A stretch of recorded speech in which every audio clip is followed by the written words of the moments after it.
Hello. Hi. How are you? I'm good. Are you talking to me? I am talking to you. I'm looking right at you. I thought you were maybe talking to the audience. No, if I'm talking to the audience, I'll look right there. Okay. That's the audience. So if we're talking to each other, we look this way. Yeah. Who are you? I'm Christina. Who are you? I'm Kole. Oh my God. What is Hi. this? This is our thing. Oh my God, it's our thing. It's our podcast. It's our podcast called Our Thing. We're throwing our hats in the rings of the 8 billion people who think me and my friend are funny. Let's start a podcast. Yeah, but we're different. But we're different. We're special gonna and rise we're above different. the rest. So, like, should we talk about ourselves a little bit? God, are we like... here's my thing. I can't do the let's take turns and I'll go around and say one fact about each other. Icebreakers. They're kind of the worst thing ever. I hate them so much. So if we could talk about ourselves but in a way that's not talking about ourselves, yeah, that would be something better natural. For me. Yeah. Also before we talk about ourselves, we should also talk about there is a third person in the room with us. Oh yeah. That's our sound producer, our guy. Should we let him talk? Yeah, you can say 2 sentences. Yeah, I'm William. I'm tech guy and fact checker. William will be fact checking us because we're often in need of such. Just in case. If we need someone to Google something real quick, he'll do it. Yeah. Yeah. That's his purpose. But I'm happy to be here with you. This is very fun. Yeah. We're going to touch hands. You all can't see it. But if we high five, they could hear it. Ooh, that sound good, William? Honestly, I'm not sure how that sounded. We'll see. Okay, great. We love to hear that. Okay. So no high-fiving on the pod. Let's at least listen to this episode. Oh my God, our first rule. No high-fiving on the pod. But the general idea of this podcast is we just like talking to each other. And we talk about a lot of nothing, but also substance. Yeah. We could be the most brilliant people ever, or really dumb. Yeah. I think that we could definitely toe the line. I agree. And I think the more episodes we have, the more genius will come out. Yeah. It's one of those things where it's oh, you didn't see in the beginning, but actually, 3 seasons from now, it all connects. We become a cult classic. Yeah. That's a really great direction. Well, I know we don't want to do icebreakers, but I did prepare something. Oh, and you didn't tell me to prepare anything, so you were put her on the spot. I'll have a fully prepared fucking thing. I do. Okay. I figured a good way to get to know people is just kind of doing a this or that. Like a rapid fire this or that. Okay, just a side note, this is our first episode, and I was how should I prepare? And your only text and note to me was just have a thing to talk about. And you're coming on with let's do icebreakers. I do. I have things in my notes app. I'm ready. Okay, so to just to set the future tone of this is we're gonna trick each other. This is about sabotage and ambushing each other. Who can look smarter? Who can be better? But this is also just to get to know, have the audience of people who are listening for sure get to know us a little bit more in a way that so we're gonna do a rapid fire this or that, and you just have to pick one of the 2 that I give you. I do? Yeah. You get. Okay. This is for you. Okay. Just to get to know you better, and then one day you'll find a way for them to get to know me better. Right. Yeah. But also, you don't have to do that. No, I can have something. For Okay, great. one. Should we start? Okay. Okay, so this or that, red or blue? Blue. North or south? North. Okay, good. Not Confederate. Ham or pork? Ham. Salad or salmon? Salad. Spring or fall? Oh, spring. Tampon commercial or perfume commercial? Perfume commercial, always. Prorate or prophase? Prophase. Star Wars or Star Signs? Oh, Star Wars. Clam and cheese or calamity? Calamity. Rutabaga or root beer? Rutabaga. Causality or business casual? Business casual. Tour de France or Tour de Force? Tour de Force. Chimichanga or chimney sweet? Chimney sweep. Love that. Salmonella or Cinderella? God, they're both so good. Salmonella. Controversial. I think I meant to say Cinderella, because what came out of my mouth was Salmonella. I think it's your inner self showing. For sure. Accountability or an accountant with a super ability? Oh, an accountant with a super ability. Nice. YOLO or Han Solo? Han Solo. Surf and turf or self-worth? Self-worth. Oh my God. Yeah. Chamomile or Camerupt? Chamomile. Nice. Mummification or mommy fixation? Oh, mummification. Political intrigue or polynomial divisions? I do love polynomial divisions. Political intrigue. Wow. Okay, Tom Ford or Fom Tord? Fom Tord. Parabola or religious parable? Religious parable. Charcuterie or shark movie? Charcuterie. Lincoln Logs or Lincoln's assassination? Lincoln Logs. You sure? Yeah. Okay, quantum entanglement or Quiznos management? Quantum entanglement. Love that. Lamaze or Las Vegas? What's Lamaze? It's like where like pregnant moms have to like practice breathing and how to give birth. Lamaze. Not Las Vegas? Not Las Vegas. Okay. Q-tip itching the inside of your ear or clipping off a hangnail? Q-tip. That one feels better. Yeah. All right. And last question, probably the most important. Winter or summer? You already asked me spring or fall. Okay. That doesn't make this any less important. Okay. Summer. Okay. Now you have to kill one of the seasons. Which one do you kill? I don't know. I think I'd probably kill... This is going to be really controversial. This is what's going to get us canceled. Uh-oh. I'm going to kill fall. Are you serious? See? Oh my god. What? Fall's like the best I think one. winter's like the obvious one to kill, but here's the thing. If winter just overtakes fall, winter would be a better season overall. So in my head, you like kill fall, but like winter absorbs fall, and then winter doesn't suck as much as it does. I think the only reason I'm willing to accept fall dying is because like everybody and their mothers is like, I have a connection to fall. Yeah, that's the thing is like fall is like people's personality. It's true. And I just like Christian get girl over autumn. yourself. Christian girl autumn. Yeah. Oh my god. And it's like the same people. Yeah. If I had that hair, I would rock that look. I would. Yeah. It's like kind of iconic. The long. And that woman, she's a trans ally. Yeah. Wait, who are we talking about? The Christian girl autumn woman, the meme woman who like started the meme. Wait. I thought this was something you made up. No, this is like a thing. I've never seen this. You've never seen Christian Girl Autumn? No. It's okay, so picture it. It's like a woman with long, kind of like wavy, curly hair, brown. Of course, it's brown. And she's wearing like a sweater that's like a turtleneck, and she has a scarf on. She has blue jeans tucked into brown leather boots, and she has like a pumpkin spice latte in her hand. That's Christian Girl Autumn. Oh, and she has like one of those brimmed hats. Wait, is this a specific girl? Yeah. He's fact checking. Look up the Christian Girl Autumn woman. Fact checking you. Because there's one particular woman who does it. As Should you're I look it describing up this woman as a meme, because I see a bunch of women that are like Yeah, so this is the idea of the aesthetic, but there is one particular woman. You should try to find her. What do I look up to find? Christian Girl Autumn woman. Okay, let me add woman Because so else. this woman. As you were talking about this, William slowly was like shaking his head and picked up his phone. Yeah, this is the thing. Wait, Like, is this who you're talking about? yes, that's her. That's her. That's the Queen of Autumn. Who's also a trans ally. She is, because the person who started the Christian Girl Autumn meme was this trans girl, and as a thank you. So she didn't start the meme? No, she didn't start the meme. This girl did. I don't know her name. From her content? From her content. She just like took one of her photos and was like, say goodbye to it was like say goodbye to like hot boy summer. It's time for Christian Girl Autumn. Oh, I have seen that yeah. meme. Okay, so it's that, and it was that she is the face of Christian Girl Autumn. Oh. But this other girl started it, and as a thank you for kind of her popularity, she donated to the girls like gender confirmation surgery. Oh. And then everyone was like, oh my god, she's an ally. And she's like really cool. That's nice. So it was sort of like, wow, the right person became like notable. I love it. I love it when you like see someone and you're like, oh, this is like, they're so funny and like fun. And then you like look into it. It's like, oh, they're like a good person. Yeah, right? Like that's always like kind of surprising. It's and kind of nice. a sigh of relief. Yeah. It's like, oh. Especially when like the world's on fire. Yeah. Which Which we it know. like is. Speaking of fire, okay, wait, I do have current events to talk about. Okay, what's your current event? It's crazy, run on fire. Go on. Okay, because there was a volcano eruption in Sicily. What? Yeah. Wait, can you fact check this, please? Because I actually have not looked up any information. I wanted to look up a video of it. I don't know if it's like a tragedy or if it's just like a thing that happened that's like a fun phenomenon. Yeah. Like, I don't know. But there was a volcano eruption in Sicily because my mom, I'm going to Italy. Like we're planning a trip to Italy. I am.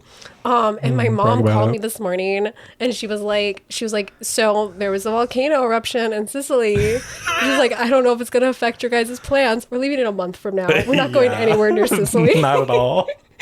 But she's like, Sicily's like kind of far from Italy when you really look at it. Yeah, it's like we're not gonna be near the south end of like Italy at all, and it's like on an island. But she was like, yeah, so you got to pay attention to that because I know you guys are going. I think the worst thing that would probably happen is like trade winds carry smoke towards the coast. I guess. That's also, which again, we're gonna be nowhere near that coast. Is also far. Yeah, and it's like happened yesterday. Yeah. We're not leaving for another month. Yeah, like it happened on May 12th. May 12th. What's today? What's today? It happened 5 days ago. Okay, so thank you, fact checker. Perfect. Yeah, thank you. Yeah. So do you know anything else about this? No. Okay, should we make up something that happened? I like to think nobody died, and it was like a fun thing where everyone was like, I am not seeing anything about deaths. Yeah, well, was it like a cool thing that happened where they were like, oh my gosh, the volcano erupted? Like, I feel like that would be fun to see from a distance. Yeah.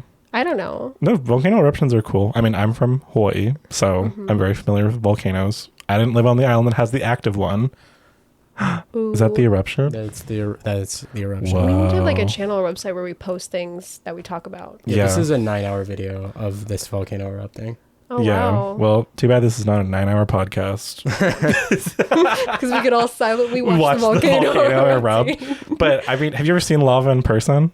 No, I haven't. It's really cool. Yeah, I bet. Also, it's really the cool. temptation to stick your hand in lava is really strong. I'm sure. When I saw it, I was like, that looks fun.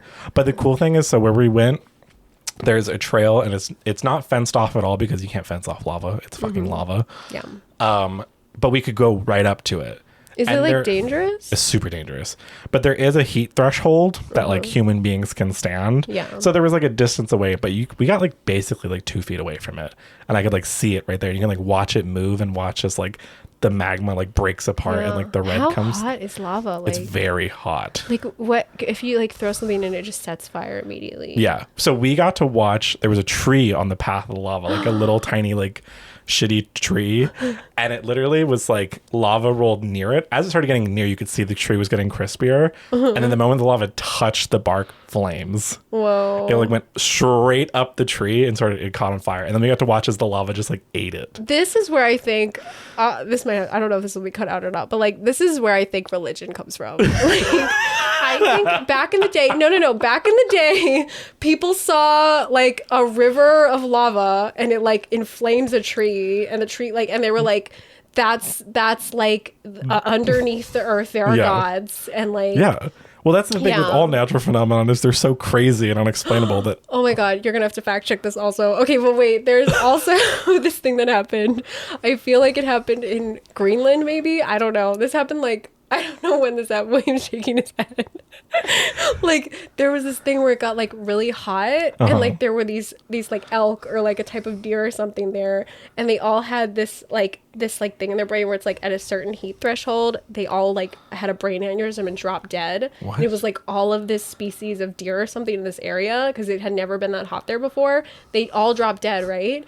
Like that, if that happened, you would be like, this is God's wrath. that is very like But it's like could be explained by just like, oh, they couldn't handle this heat threshold and it was like the hottest it had ever been there, and they just like, when did this they all happen? dropped dead. Was this recent? No. Was this just something that happened that you just remembered? This is not a current event, yeah, but I do believe this actually did happen. That's crazy. Are you sure it was in Greenland? I know.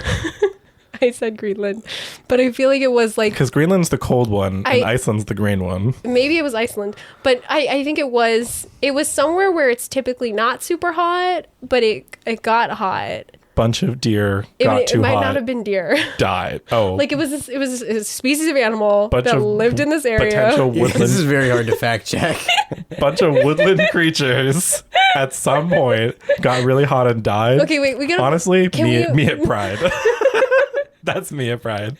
I get really hot. I hit my heat threshold and I die. let's like put a pin in this, and next podcast I will come with like facts. Okay. About the I will follow up on this heat one. destructive woodland animals. But my point is, like, if that happens, like, there's a scientific reason for it, right? But like, if that happened like 200 years ago and I'm in the town where this is happening, I would be like, this is God's wrath. Yeah. I like need to go back to being a mother and like marrying my husband or whatever. Yeah. And like wearing, I mean, I would be like, it's the same reason why a lot of like cultures through history were like, oh, the gods are up because the cloud and the rains and the thunder and the lightning, that shit is all upwards. And that's crazy. yeah. And then they were like, if there's a god of the sea, they're obviously at the bottom. Yeah. Because like, why would they be at the top? I am seeing a lot of occurrences of a bunch of animals dropping dead. I see one Mongolian livestock die in freeze, like a bunch of livestock die in like the cold. No, it wasn't. It was specifically it was heat. specific. It was like a weird phenomenon where it was like, why the hell did they all drop dead at the same time? And it was because it was like the hottest it had ever been there, and they couldn't handle it. What's the hottest day you've ever experienced? I think it was 111 Oh, where was that? here. Oh. Ugh. Yeah. Yeah, I kind of forget that it gets hot here, huh? We live in California, We do live in California, Yeah. in the desert part of California. so it gets hot. I think the hottest I've ever experienced was 109. 109. And that was in San Francisco. Oh wow. There was just one day where it was so fucking hot for no reason. That's crazy. Well, And I'm sure you're, there was right by the water. Yeah, right? And that's why there was no like, it was crazy. I even like walked down to the like shoreline to be like, oh, let's see if I can get like a breeze. Dead air. Dead air. Wow. I was just inferno burning alive, which is sucks. I hate dry heat. I'd rather be humid. I'd rather be sweating my ass off than be stuck in dry heat, Yeah. because you can't escape that. With humidity, I could like, fan myself a little bit. It'd be nice. There's like a cool breeze. I don't know. I like I've like gone to Florida a couple times where it's like sorry. so humid. Yeah. And like, are you like the thing about like a dry heat Why'd is you go to Florida? What were you doing there? What business? Go on.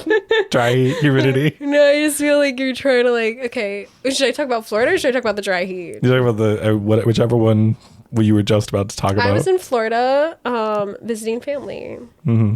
Because I have family in Florida. Can you fact check that one? Yeah, that is true. She does have family. Thank I you. have family. You also have family in Florida. You fact check person, William.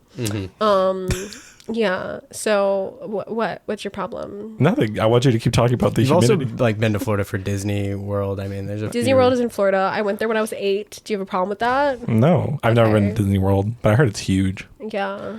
Like What's really like big. a problematic, concerning place you've been to? This room. A problematic, concerning place that I've been to. I don't know. Starbucks, Yeah. but I haven't gone in a long time. Yeah, that's... Oh, My bad. you better watch yourself. Apologies if anyone heard me playing with my necklace. You know, I think we'll have to like, because I have a couple times been like, oh, I want to touch this microphone thing in front of me. And Yeah. I'm like, and I can't. This is also the most eye contact we've made in conversation with each other. I've not thought about it. I've been thinking about it. I'm kind of staring at your hair. No, that's fair. Yeah, I Yeah. can sort of like look off into the distance and then like Yeah. look back. Yeah, I think it'll be nicer when we have a studio. Again, like a studio, and then like There's kind of an your- art to this. Yeah. How many podcasts have you done before? Let's be honest. Yeah. I mean, I've done none. You know? None. You? I thought you did do one. Oh, I was a guest on a podcast. Oh. So, yeah. What about you? I You've did done one. One. I knew about that one. I did one. Yeah. Yeah, I came clean about that one. I know this isn't your first time. Yeah, this is my first podcast. I'm not, Yeah. I've been soiled, I guess. It's not the best way to put it. Yeah. I don't like when people say like, oh, like you've never done that thing before. Oh, you're a virgin. Like like I would be That's a podcast weird. virgin. I don't like The term virgin is also just weird. It's, like, Because we don't sell problematic. our daughters yeah. anymore. Yeah. It like sex has no like worth into like who you are. Like, Yeah. yeah. It is as much worth as you're willing to place in it for yourself. For sure. Don't let another person determine the worth for you. Yeah. Absolutely. That's some free advice for everyone listening. Yeah. I'm so curious because I know we're going to have to listen to this back. And this is our first one. So, like, but, like, I'm just wondering how we sound. Is this interesting to listen to? Is it boring? Every time I'm talking, we're going to hear that fucking necklace. Because, like, if you're not talking, then you have to, like... to fuck with whatever's on my person. Yeah. I'm also just, like, a very, it's going to be, like, instantly I talk, and then you hear, like... I'm just, like, a very fidgety person. I'm taking the necklace off. You should get, like, a silent fidget spinner or something. Is that a thing? There must be some kind of... Yeah, there has to be a silent... I don't know if it's a fidget spinner. There are. There has to be, like, a silent fidget toy that you can get for podcasting. Because those like fidget cubes are very loud. I do have a fidget thing I'm gonna get you. I like planned. I saw a person I know playing with one, and I loved it so much. I'm glad that you said this. Who in my life needs to Well, I was gonna order myself one, and I found out they come in packs of like 4. And I was like, of course. My first thought was, I'll give another one to Cole. Yeah, because he needs it. Yeah. Well, I had promised you that I was gonna get you a fidget thing. That's true. A long time ago. Yeah, a long time ago. You got like your first desk job. And you also tried to cheat me out of one because you were like, yeah, here's a fidget toy that I got you. It's actually been sitting in this house for 2 years and it's broken. No, like it has been in the back of my mind that I did promise that, and I intend on keeping that promise. Like your birthday gift. Yeah. Which I did give you. 2 years in the waiting. I am going to get you this fidget thing. I was looking for the right one and I found it. Something that befits me as a person. Yeah. And the one that fits you is the one that fits me that I can get 2 of. If you were a fidget toy, what would you be? I would definitely... I don't know what I would be, but it would definitely be something with magnets. Oh, that's fun. Yeah. Do you like science? I do like science. Would you say you're a scientist?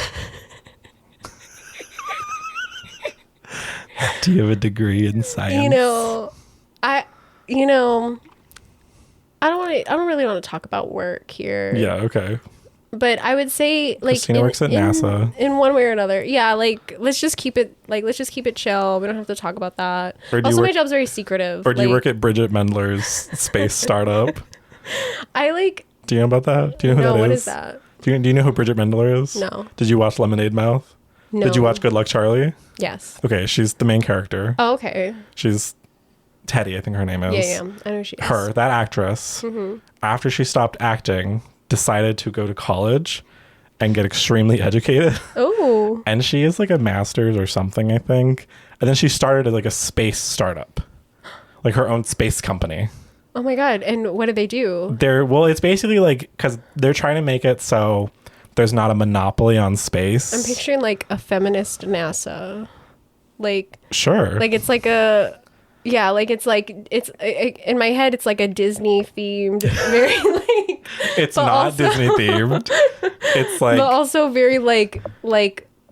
But like came out that she was like really smart and she has like this space startup and they're like doing really well apparently.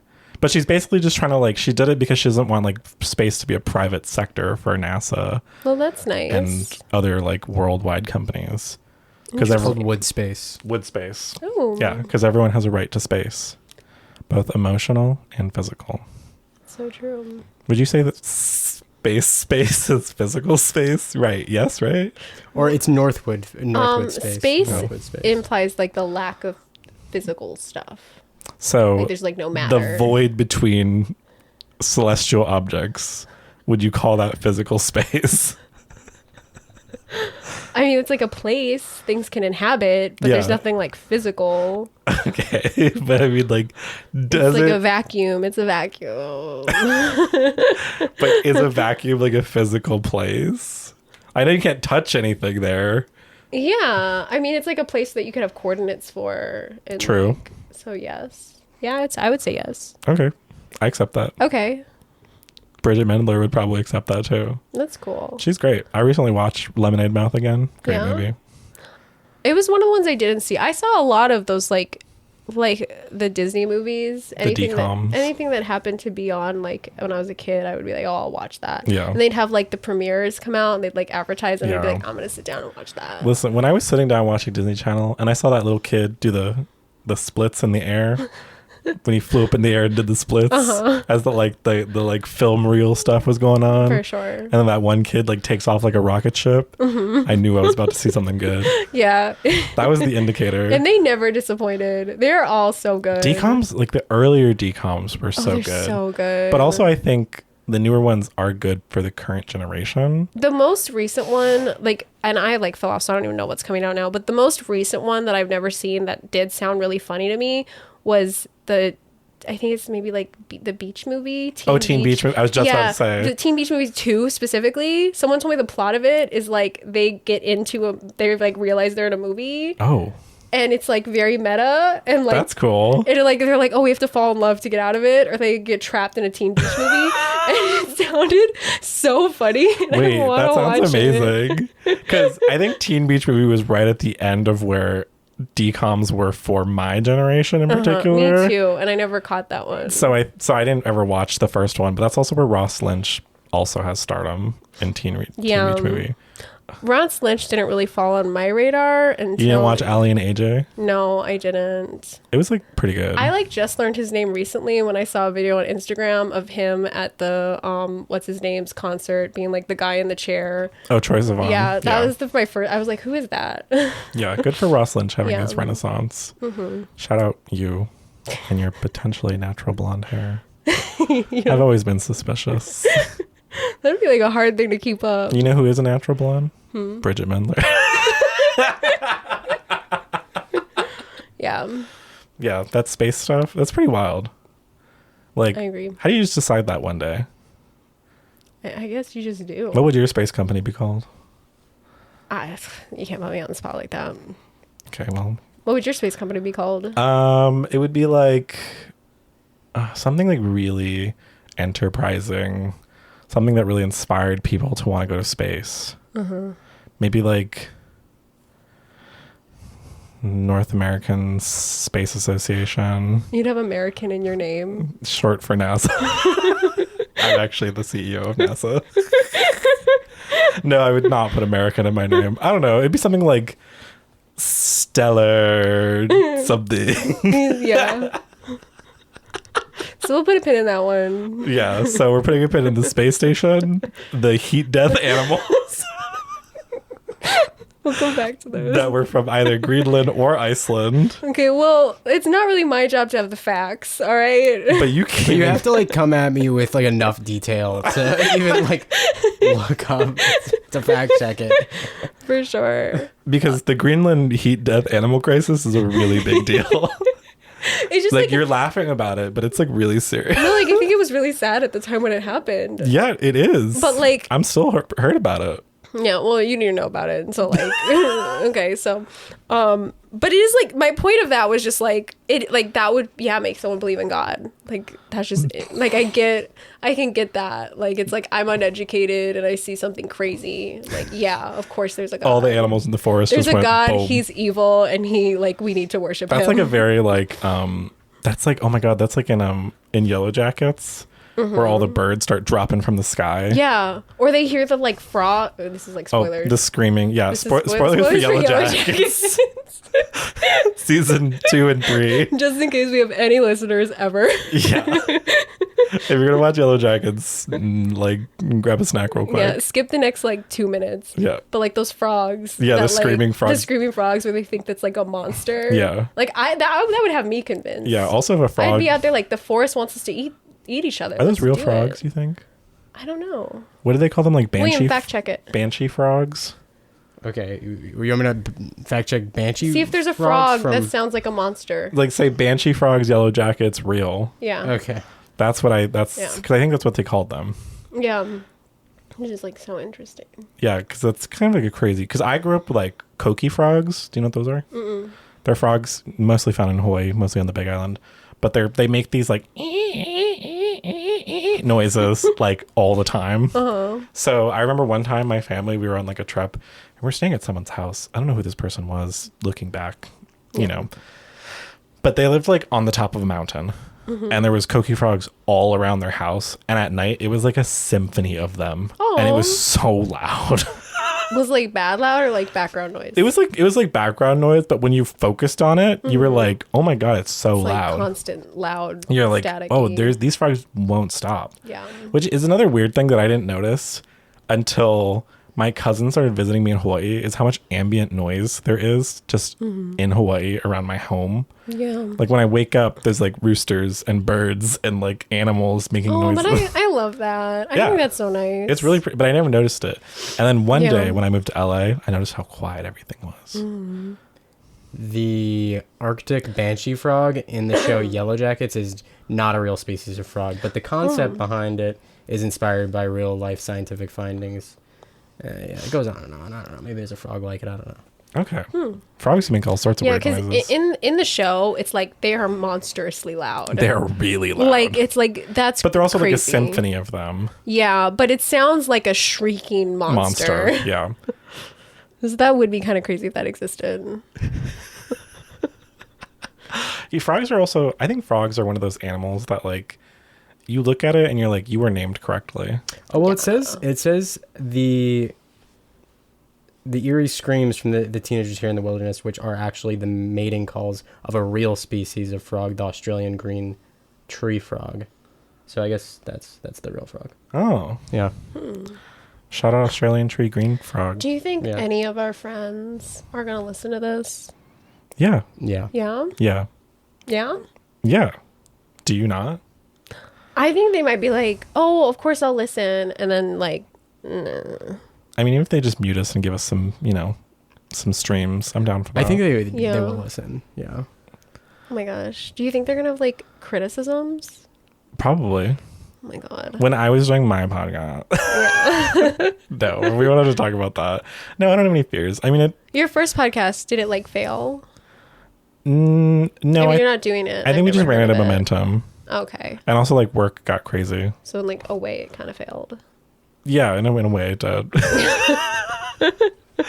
It's like a whatever. But I was going to say about frogs. Yeah. Bringing it back to frogs, which is what this podcast is about. I think frogs are one of those animals that were named correctly. Yeah. Like you look at that thing and you're like, that's a frog. You know what I mean? Yeah. Because like some animals I look at them and I'm like, I don't know. Goats were named correctly. Goats. Yeah, I think goats are good. Goats are goats. I'm on the fence of dogs. Dog? I don't know if that's a dog. I honestly feel like dogs fits them really well. Well, dogs in contrast to cats, I'm like, yeah. I don't know. I'm on the fence about dogs. What would they be called? I think wolves were named correctly. But I don't know that dogs were named correctly. Yeah. But also dog is sort of like the coat term, the umbrella term. Canine. But canine sounds right. Like that's a canine. Canine does sound But dog right. feels weird. Dog is like a casual word that... Well, but cat does feel right up. because you're like this very cat-like. It's the other one would be like feline for cat. Which feels performative. For sure. I'm just saying. Yeah, no, if you're like calling a cat a feline, like you're doing that to sound smart. Yeah. Yeah. I had a friend growing up who was like, I asked him, I don't know why, but I was like, what's your favorite kind of cat? And he was like, foxes. What? And I said, my reaction exactly. I said, huh? And he was like, foxes, they're like my favorite cat. And I'm like, foxes aren't cats. And he's like, they're cats. He's like, they're felines. And I was like, no, they're not. They are canines. They're fully like dogs. Well, not like dogs, but they are canine family. The canis. And They do act kind of like cats. They do. They're the most cat-like acting of the dogs, most certainly. But also, you couldn't be like, what's your favorite kind of dog? And be like, fox. It doesn't work either way. foxes are sort of like the... I don't have a comparison. But a fox is a fox. Yeah. Like, they're just saying animals. They wouldn't be a dog. It's yeah. But they're not a cat. They're for sure not a cat. 100% not a cat. But they were like, no, I was told that foxes are cats. And I was like, you were educated wrong. Yeah. Could you imagine looking at a fox and being like, meow? Like, what? It's like in the same, because I can see like a little bit, but it's also in the same vein of like calling any, because I would say a fox is closer to like a raccoon than than a cat or a dog. I feel like that's like a critter. That's not like a a woodland critter. It's a woodland critter. It's not a dog or a cat. There's one in the Bambi movie. There's also one in Wild Robot. Yeah. A great one. Oh my gosh, I can't. That movie will make me cry. Oh, I got a headache watching that movie from trying not to cry. I cried multiple times. I was like, okay, we got through the crying part, and then it just came back. And then there kept being more crying parts. Yeah, that movie, I was legitimately like in the theater, like, like holding it in. I gave myself such a bad headache. I like left the movie like holding my head, and they were like, "Are you okay? Did you not like it?" And I was like, "No, I loved it, but it fucking hurt." Yeah, that movie, that's one of my favorite movies, I think. I don't know if I could like watch it again. Like, it was so it is really good. It was so good. I could watch it again, but I have to be able to stand up. Yeah, that's one thing I wish I could have in a movie theater, is the ability to stand up and like walk around, or like while I'm watching something.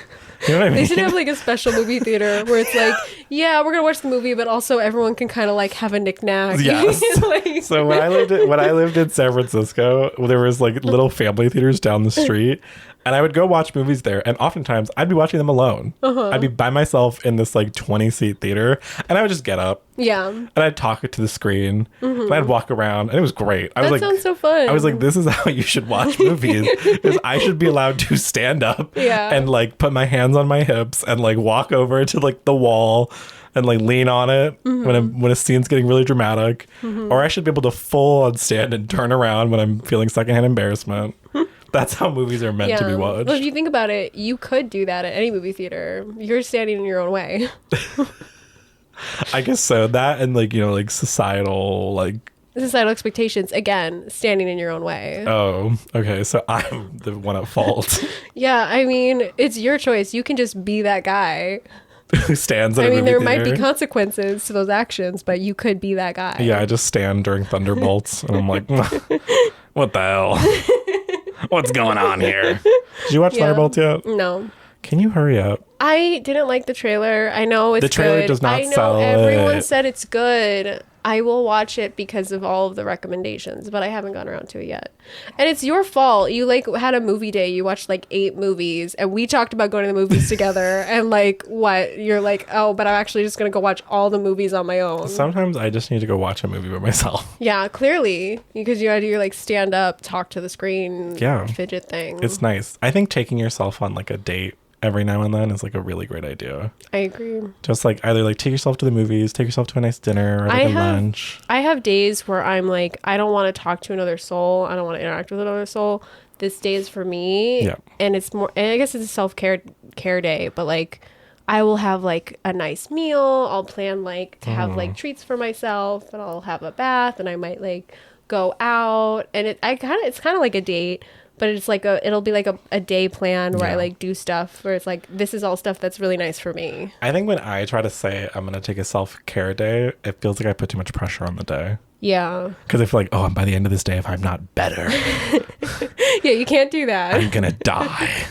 Yeah. So that's why I'm just like, I'm taking myself out on a date. Because a date could go good or it could go bad. Or completely insignificant. That's good. Like, don't put pressure on it. Yeah. Because if I'm like self-care day, then I'm like, I have to like do this. I'm just like, no, it's my date day. I'm going to like take myself out. And I'm like, ooh, look at me. I want to date with myself. Do you ever get like self-conscious if you're at a restaurant, you're on your own? Not once. Never? Never in my life have I been sitting alone at a restaurant. I think my default when people look at me, they see sad, pathetic. Like, she got stood up. Yeah. She's sad. So I do think like, for me, I feel like I'd feel the need, and I obviously wouldn't do this, but I'd be like, I'd weirdly have to like somehow point out that I'm choosing to do this and I'm happy to be here on my own. But I think at that point you should put on a performance. Yeah, like it would feel like me going out like check your phone a bunch and like sigh and be like, and like when the waiter comes, they'll be like, no, they'll be here soon. Well, see, like any way you swing it, me going out to dinner on my own feels very performative for me. Like that doesn't feel. That feels like I'm doing that for the staff there. I'm doing this for everyone out. Like, you like tuck your hair behind your ear, like look down. Like either I have to fully go in on like I've been stood up and let me look sad and like get sympathy, or I have to be like, this is for me, and I have to somehow point out. There's a scam that I want to try, which is to bring a notepad to a restaurant and eat alone and order a bunch of stuff and then like start taking notes. It's for the thing I'm a food critic. Oh, that'd be so fun. See if they like treat you better. Yeah, I watched Stephanie Sue on Mythical Kitchen or whatever it's called. Great show. She's great. She was in Everything Ever All at Once. Oh. She's the daughter. Oh my god, she is great. She is great. I met her. She's super nice. That's awesome. But she said that on that show that's what she does. Is she'll go somewhere, she'll order a bunch of food and then like bring a notepad and like sit there and like really try dishes one by one and write down. And then oftentimes she gets free stuff. A bunch of free stuff. That is such a good idea. Wait, like I actually might do that. That's what I want to do too. I want to try running this scam. Yeah. Scam. Well, I don't know, because you could also, it's like, I don't know if it's a scam, because you could also just be like, I'm gonna like bring my diary and write in my diary, and it's like whatever they think I'm doing, they think is happening. It's like the only problem is that I can't do it at the places that I normally go to because they for sure they see me there. They know you. Yeah, so I have to like go find a new place. Yeah. Maybe I'll do that when we go to Benihana. Yeah, that's a great idea. we'll be the duo food critics. Yeah. At Benihana. Yeah, William and Kole are going to Benihana. I'm not invited. I'm sorry. Yeah. We can do that. We were doing this together. Yeah, with William. Yeah. Like, when do we ever do stuff together? All Never. Never. You never take me out. You know what? It's getting hot in here. Let's take a break. Yeah, I think that's a good idea. Let's take a break. And we're back. Okay, so this last part, this butt segment, as some nights, I don't know what I just said. I got possessed. I know, that was crazy. So the words that just came out of your mouth together. Because I was like trying to think of like caboose, like a train, but I didn't want to say caboose segment. So I was like ending segment. Yeah. But the last part. No, it's called the butt segment. The culmination of everything is in the butt. No, this is not the butt. This is the butt segment, but in a different way. This is our thing. So the podcast is With the beginning, we mentioned it's called Our Thing. It is our thing. But this is the part where we actually talk about our thing. What our thing is. So our thing, traditionally so far, as we've known each other, has been we sit down and we watch a show from the 2010s era of television. Here's the thing. We became friends watching Glee. Yeah. I went, have you seen Glee? And she said no. And I said, okay, great. Let's watch it. And then we started watching Glee together.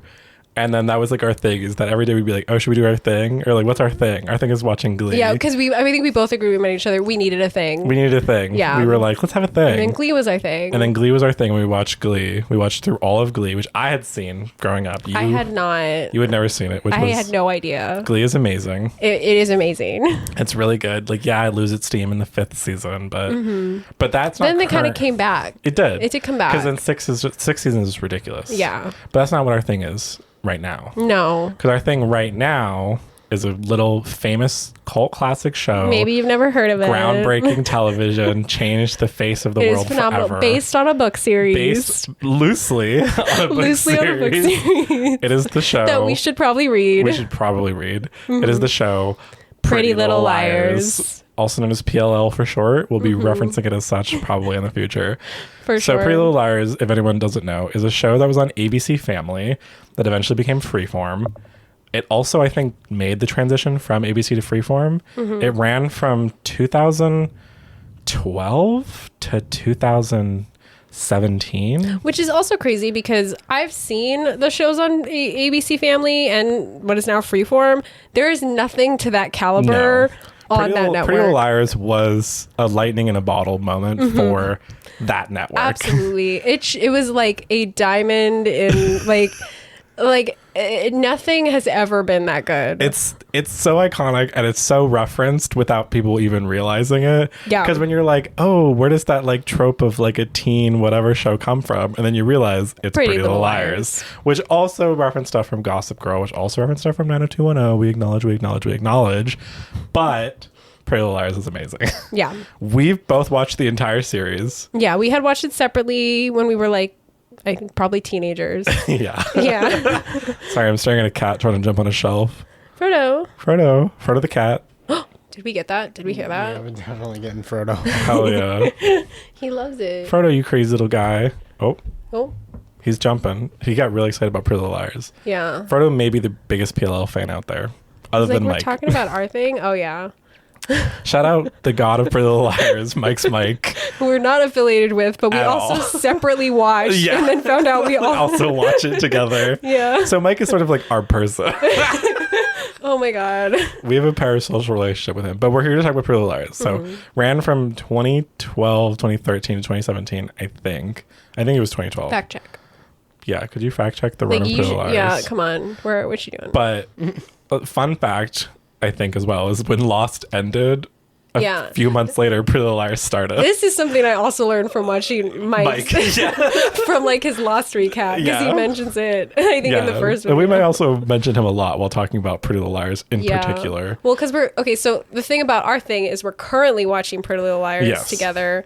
And I think probably after we get past this season, I think we're in season 2 right now, we'll probably pause it to rewatch watch his unhinged recap part 1 of Pretty Little Liars. Yeah, and then we'll have like a separate episode where we talk about that. Yeah, and we'll talk about that, which if you haven't seen that, it's amazing. Pretty Little really Liars good. ran from 2010 to 2017. Slay. Okay, I got the end date right. Yeah. I got the beginning wrong. It's like the weird overlap with like Lost and Pretty Little... The weird Frodo. Also, Frodo's going kind of nuts right now. Frodo is a cat. He's like trying to sniff the mics. Hi, Frodo. Frodo, do you want to talk about PLL? Oh, see, Frodo loves Pretty Little Liars. He loves it. He's So, really into it. It's a show that is a teen drama. It's about 5 girls, but particularly 4 of them. The premise is that a girl named Alison De Laurentiis went missing one day, and then a year later, her friend group of 4 other girls, Aria, Spencer, Emily, and Hannah, who's the goat. Thanks, Frodo. All sort of like separated and then come back together when they start getting texts from a mysterious person named A. Yeah. Who, for the first part of the show, they think is Allison. Yeah.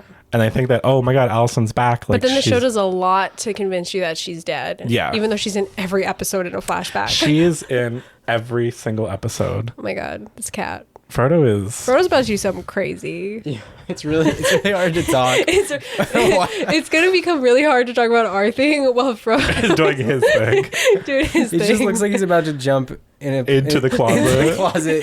And he's never done that before. This is becoming a cat recap show. Frodo, do you want to chill? Frodo, it's okay. He's getting shy. Yeah, he does look like he's getting shy. Okay. But Pretty Little Liars is a genius show. Yeah. It's iconic. It's amazing. It is a show that sort of defined a whole genre. Yeah. And created that sort of teen mystery drama thing that has been referenced. Oh my God. As a recap for Frodo, he just jumped into the closet. onto the has he hangers. ever done that before? He's never done this before. I think the podcast is giving Frodo newfound strength and joy. Yeah. Well, Frodo, he's like scaling the wall in the closet. As long as he stays in there. But to get back to our thing, this might be our thing right now, is Frodo in the closet. Yeah, like we're going to have to maybe, I don't know, in future episodes talk about our thing, we might need to like move Frodo away. He's getting really excited about PLL. Yeah. But so the show we've been watching for a bit. We meant to start this podcast months ago. Yeah. But we've been watching. We are all the way up to, and I checked, season 2, episode 13. I believe is where we just watched we recently, like 2 weeks ago, watched the Halloween episode. Yeah, it's the Halloween episode. The First Secret is what that episode is called. But we've watched all of season 1 and half of season 2. Yeah. And we're going to talk about it. So our thing, we're going to like recap what our thing is. So we have 4 main characters. Emily, sporty, athletic, lesbian. Yeah. Love, played by Shay Mitchell. Then we have Aria. Yeah, okay. Yeah. Aria is like edgy, poem girl, annoying. Yeah. Aria would have been a great character, and this is not like Aria would have been a great character if she had been A. Like, that's all. I agree. I agree. Yeah. I think it would have summed up her whole thing. But she's played by Lucy Hale. Great. Love her. Beautiful singing voice. Then we have Spencer, who's the studious, nosy, know-it-all, icon, legend, played by Dame Troian Bellisario. She's amazing. For reference about us, I'm more Spencer coded. When we get to your character, I'll say which one you're coded as. Frodo jumped from the closet, in case you didn't hear that. I think they definitely heard that. Yeah. Any noises outside of us is Frodo. Yeah, he was so good for the first half of this and then decided to go crazy. Yeah, he's also currently eating his dry food, so I think we might hear that. Guys, we need to get a studio. This is the Ambient Cat podcast. But our final of the four main ladies is Hannah Marin, who's played by Ashley Benson. Hannah is popular, pretty, blonde, hilarious, amazing. Top 3 characters. Top 3 character, hands down. Yeah. Hands down. She is so funny.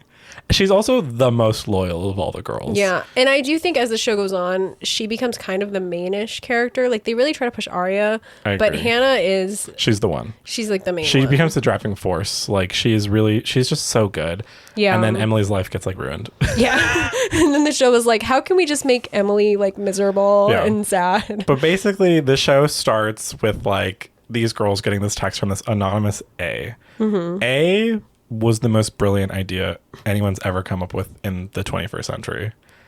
Yeah. The idea, because this was also like when texting kind of became a thing in like the sort of modern world. And they were like, the writer was like, what if texting was threatening?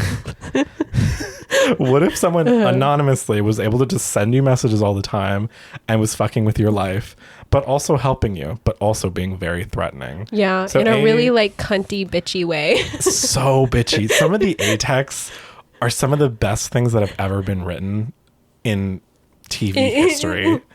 Like, it's so good. Like, one of my favorite texts is the one that's like, call off your techno boy toy or I tell the police what your mom keeps in the lasagna box. Yeah. Explain that to a medieval peasant.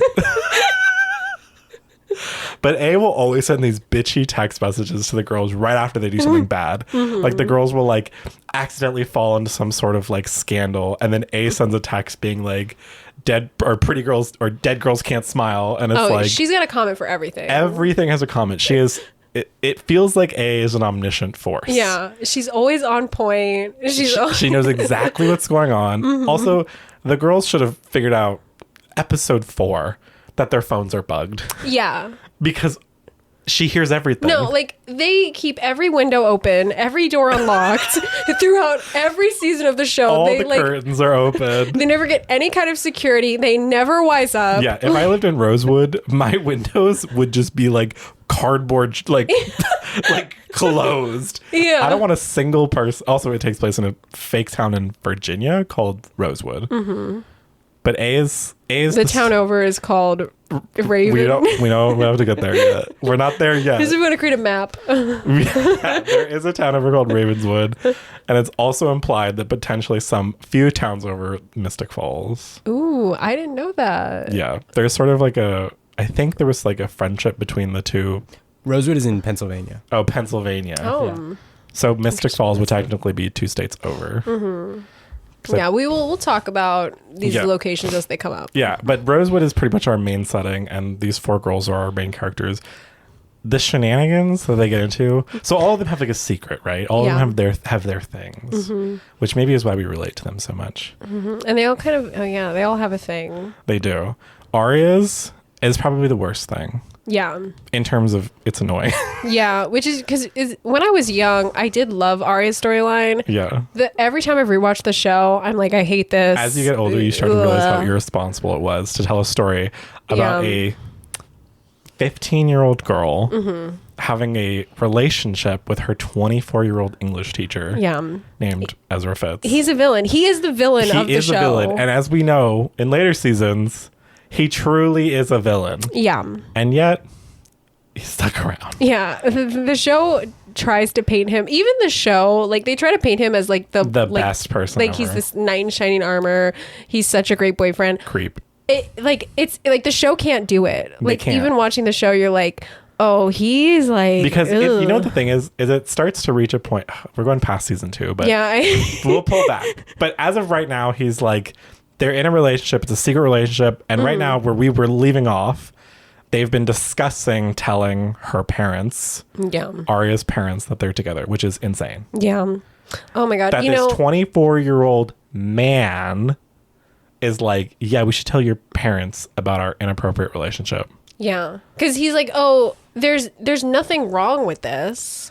Right? They're going to understand because we're in love. And he's like, the only issue is I'm your teacher. He's like, and I'm going to go get a job at the college or whatever. And now that I'm not your... Now that I'm not your teacher, of course they'll be fine with it. Totally okay. That was the only thing wrong. Never mind all the time that you were in my classroom and we were hooking up. Yeah. Like, never mind the fact They're that also the worst at hiding it. Oh, no. They're like fully kissing in the parking lot. If I was at Rosewood High, I would be looking at these two like, they're fucking. It's a small town. There's one main street and they regularly walk down the main street together, grabbing coffee. Yeah. They're like making out in his car. They're running to each other in the rain. It's like, it's crazy.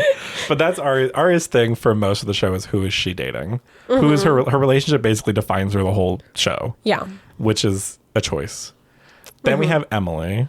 Emily's thing is that she's a lesbian. She's a lesbian. She's sad. She's a sad lesbian. And then she's also like an athlete. And that's the thing that A fucks with a lot is her athleticism. But also like the funny thing about Emily's secret is that I feel like for a lot of the girls' secrets, it stays relevant for most of the show. Emily's is kind of like, okay, she's out. She eventually comes out in like the middle of season 1. And then it's kind of like, all right, Emily's a lesbian.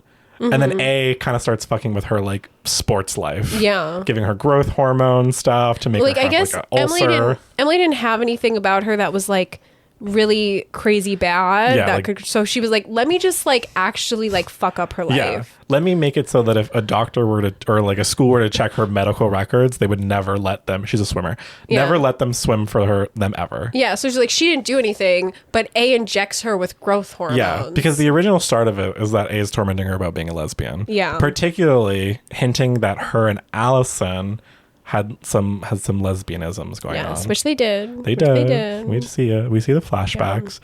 Yeah. Speaking of, we already mentioned Allison, but that is who you are coded as. You are Allison coded. I am sadly Spencer coded. Yeah, I think if I was in that show, I would be Allison De Laurentiis. I would be going around blackmailing people and causing a ruckus, and they'd be like, "Who would want to kill Allison?" And then they'd be like, "Everyone." You would be the menace. Yeah, because she is.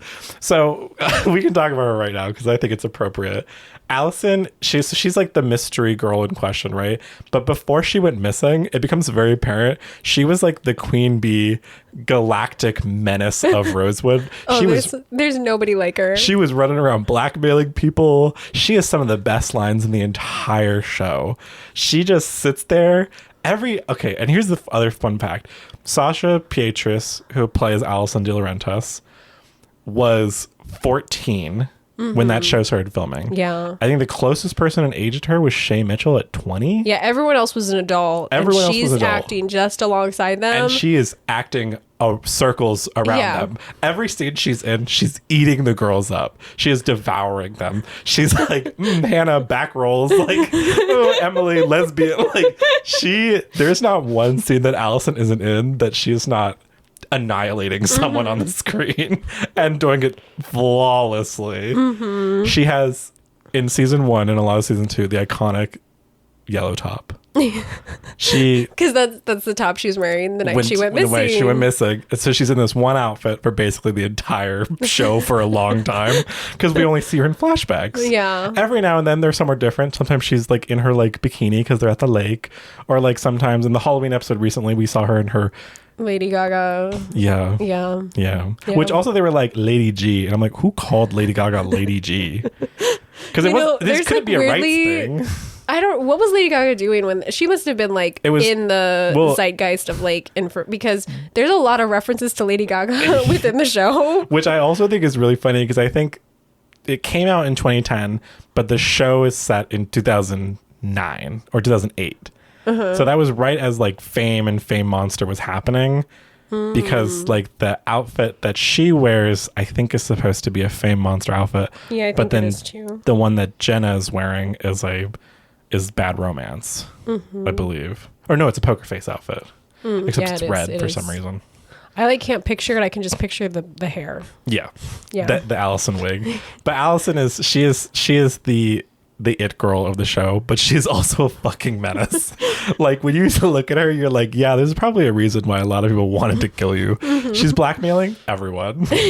She has dirt on everyone. She psychologically manipulates all of her friends. Yeah, all of her friends and all their parents fear her.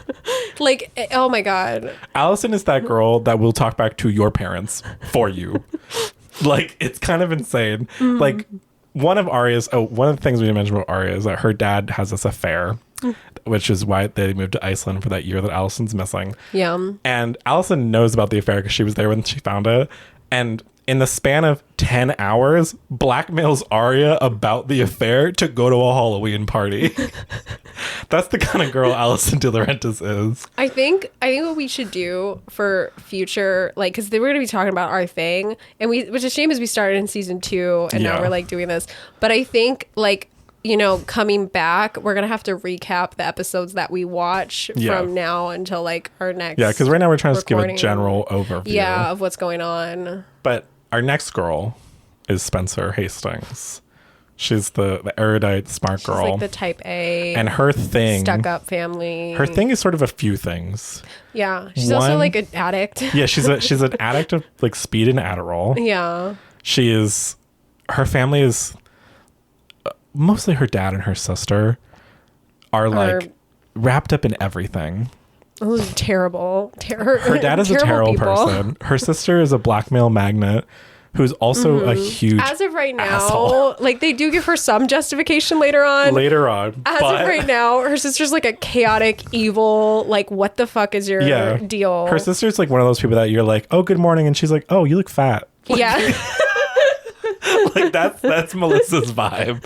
And she walks in and just, no matter how nice you are to her in that moment, she's gonna insult you. Spencer did like mess up every relationship she's ever had. Yes. And like, obviously it's not Spencer's fault, but she did fully make out with like her first 2 fiancés. Yes.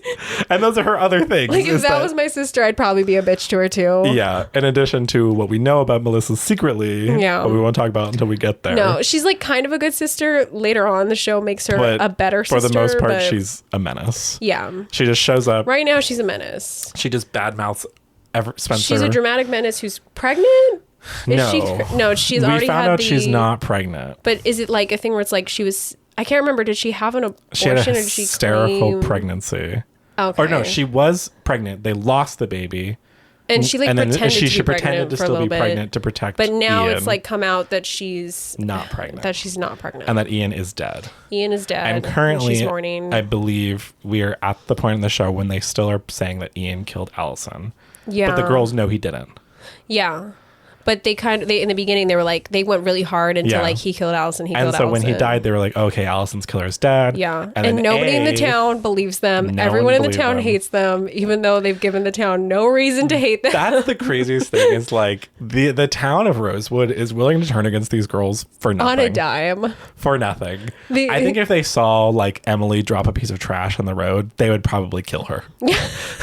The town is like ready to just like burn these girls at the stake. No one wants to believe these girls. Yeah, they're ready to run them out of town. The only parent that is willing to believe their child is Hannah's mom, Ashley Marin. Yeah. She is the only parent that is like, I'm on your side. She's the only like parent that's pretty solid throughout the whole show. Yeah, because Emily's mom, Pam, starts as a homophobe. Yeah, she's like fine now, and I think to the end she's pretty good. Yeah, and then she starts the LGBT Alliance. Yeah, she has like a quick turn. But like really quick, like 3 episodes, she's like, I decided I'm okay with it. It's like one scene where she sees someone else being homophobic to her daughter, and then she's like, actually, I am an ally.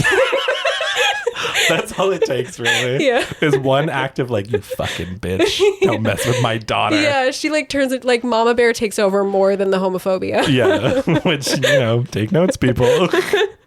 Yeah. Would you rather be a homophobe or keep your daughter? Anyways. I think we've established that a lot of people would rather be a homophobe. It's true. Yeah. It's sadly true. But enough about Spencer. Then we move on to Hannah's thing. Hannah's thing is the one that feels the most like, why would you hold this against her? Yeah. Because Hannah's thing is that she was fat.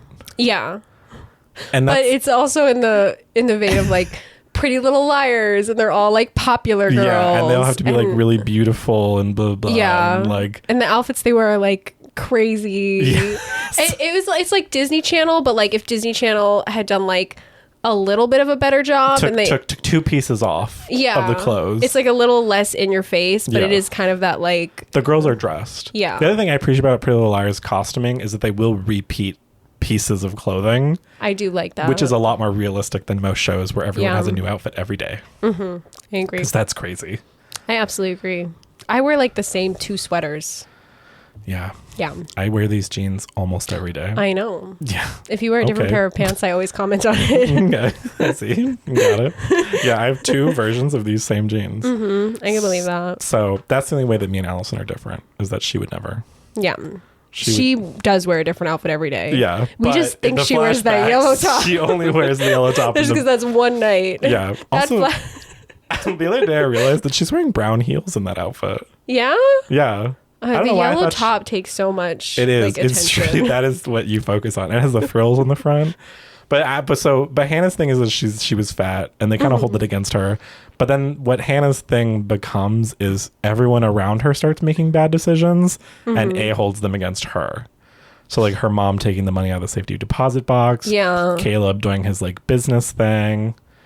Yeah, we're currently at like she's trying to get money back from her mom.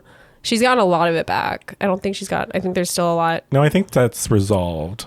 It's been so long since we've watched episodes. I I know. like can't remember what plot points we I haven't think resolved. we resolved that. I think where we're at with Hannah is, God, what was Hannah doing last? Because in the I Halloween know episode, her and Caleb have gotten like that's like They're he's kind of- come they're back back. They're back together. together, Yeah. which is good. I think I don't like them getting together. It's like okay, clearly this is like the main couple I care about. Yeah, like, just Caleb, be as together. it was called. I miss the era of when people like would just combine couples' names. Oh, I love that. That was like such a big thing for Yeah. so long.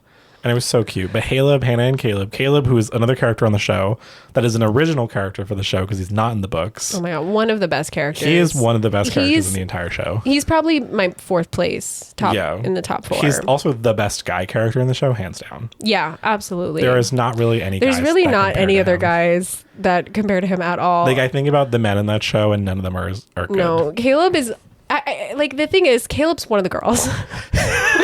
That's the thing about like the other men are not. They're just guys. It's so Caleb true. is one of the girls. He is. When he says to fucking Kate, that just gives you back fat, that changed my life.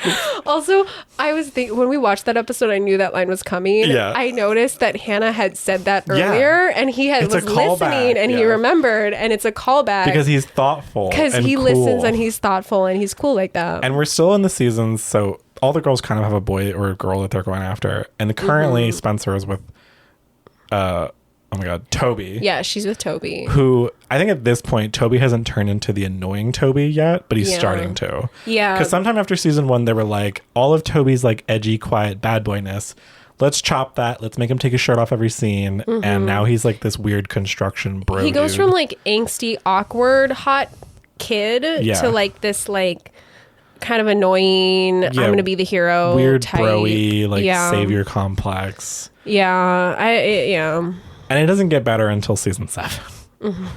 Caleb gets progressively, or not Caleb, Toby gets progressively worse as the seasons go along. I agree. And it's sort of sad that Spencer has to be with him because she deserves so much better. Yeah, I think I don't know why, because Toby does die in the books early on. Yeah. And when they kept him around, at the point they keep him around, it does seem like a good decision because he's such a great character at that point. Yeah. But then they kind of decide to take him in this route that's Yeah.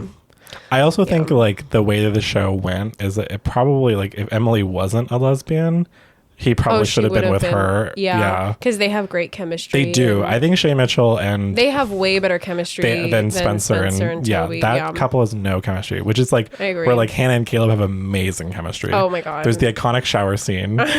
If you know, So you know. good. If you've never seen it, look at the Hannah and Caleb shower scene. It's so good. Oh, it's fantastic. It's genius. It's like It's like fun, cute, like beginning of relationship shenanigans and that very you like, want to see. like you like bite your fingers because you're like oh my god. Because they're not together yet. It's like a scenario that you'd never be in reality. Yeah. But it's like they're in the shower and they have to be quiet. seeing that scene is the equivalent of reading There's Only One Bed. Yeah. They it's just like, it's a trope that's like just I'm like, this is genius. But Hannah is definitely the best of the 4 girls. I would say Spencer is my second place. Emily's third. Aria is 9th. Absolutely. Yeah. If we're talking, I mean, we're gonna have to probably talk about like our top 3, but where was I going? Oh, right. Emily's currently with Maya's back. So in season 1, which Maya, I think we both agree, should have been Emily's like number 1. The end game. Yeah. Because as you'll figure out as you listen more to this and us ramble about it, she doesn't end up with this girl named Maya, which is really sad. But where we're at, they're together. They are together They've just again. reconnected. They just reconnected. And they're in love. They're taking it slow, but they are in love. And I think Maya is Emily's best relationship. Yeah. It's her least toxic. It is her, like, they have great chemistry, both of them together. Maya's a great character. She's like very wonderful. Intense, but feels very real as a person. She feels very lived in. Her only flaw is she doesn't like Lady Gaga.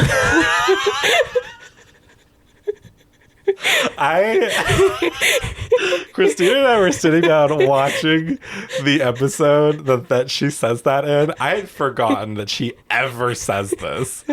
And no one had brought it up to me in forever. And there's an episode where she goes, I don't really do Gaga. And I was like, what? What the fuck do you mean you don't do Gaga? Because here's the thing. She's supposed to be like a cool, not mainstream, like indie girl. And I think the show was like, this is how that translates. Is no Gaga. Like not like which is Lady crazy Gaga. Because no lesbian would turn against Lady Gaga. Yeah. So Marlene King, what's that about? She just didn't know the culture enough. Yeah, that's a plot hole in my opinion. The shellfish Maya not thing. being into Lady Gaga. Maya's shellfish allergy, real or not. That disappears. That's a plot hole. That's a bigger plot hole than the shellfish allergy. But so they're together right now, and currently she's the object of Emily's affection. Before that was the worst person ever. Her name is Paige. All she is. Who's, I guess we'll talk about her when she comes up again. She has a bob. She's sadly, it's like the best thing about her. She's got a bob. Yeah, and even the bob doesn't always bob. Sometimes she looks crazy. Paige tries to drown Emily and then is like, I love you. And they have no chemistry. No chemistry. When they're together talking, it's like 2 cardboard cutouts talking to each other. I know. It's like every other scene Shay Mitchell can act, and then they put her with Paige and it disappears. It's like they clearly don't like each other. Yeah. Why are they together? Why are they making us talk to each other? Okay, other than Ashley Marin, who would you say is your favorite of the adult characters? Because in Pretty Little Liars, there's kind of like distinctly 3 generations, which is the teen girls, the sort of older sibling generation, and then the parents. Yeah. I feel like this is like what's coming to my mind. If we're talking specifically about the parents, I have a different opinion. But if we're talking about just like adult characters, yeah, sure. Because most of the characters are adults. Yeah. Like it would probably be Jason. I would put Jason in the older sibling, but yeah. He's an adult. Yeah, he's technically an adult on the show. I don't think he's used enough in the show. Like, I don't think they knew what to do with him. It's also, I forgot how much in season 2 they try to make it look like Jason killed Allison. Yeah, they do. Because that's also where we're currently at. The show is like Jason killed Allison. Yeah, the 2 frontrunners of who killed Allison is Jason and then somebody else. I can't remember off the top of my head. Later on, there are adults that haven't been introduced yet that I do like, but I feel like we should stick to like we're at season 2 up till now. What's your Jason would have been my pick if we were just doing like the older siblings and stuff, like that generation. I love Jason. Also, Jason's really hot. Jason's, oh my god, there's this show. There's this show that we have to watch that actor is the main star that no one's heard of ever because it was like a failed experiment by Cartoon Network. But Cartoon Network tried to do live action shows for a while, and then one of them was called Tower Prep. Shout out to Tower Prep. No one knows about this show. It's hard to find now. I wonder why it got canceled. Because it failed. Like, Cartoon Network's not supposed to do live action. Yeah. It probably also is like not that good. But he's like, the main character. It's like it's teenagers with superpowers at a prep school where they've all been kidnapped to go to, and he's the main character. And I think you would love it, and we should watch it. I own it because I bought it. And then I can watch that actor be hot in another show. Yeah, so there you go. Because oftentimes when we're watching Pretty Little Liars, I'll probably say it around 3 times per episode. Oh yeah, you can't not mention it. He's just so good looking. Yeah, for sure. And he's also so of the time as well. Of like, even I, who like I typically don't notice that stuff. Like I'm like, yeah, he's like aesthetically pleasing. Yeah, he's so hot. Yeah. But of the adults, I think my favorite character is probably, God, Dr. Sullivan is great. I do love Dr. Sullivan. Well, she's just like the only rational person. She's also currently like her son is like currently kidnapped by A. Yeah, because but she we figured did out, have the flashback where we saw that she's like fine. Yeah. And she was in the diner and she was like, Yeah. I'm gonna leave her. I don't know. Yeah. She's like meeting with A. And like, if none of this makes sense to you, just like watch all the way to episode 13 of season 2. I mean, the our thing section is gonna sound like gibberish to anyone who hasn't seen Pretty Little Liars. William's nodding his head. I'm like, I don't know about fact checking this stuff. I don't even know what you guys are saying. Oh no, you can't fact check our thing. Can you fact check why Tower Prep was canceled?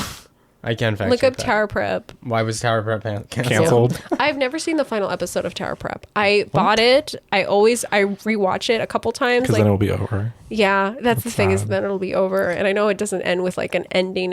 Yeah, it's just sort of the next thing. That's sad. Show's getting canceled. Pretty Little Liars never got canceled though. No.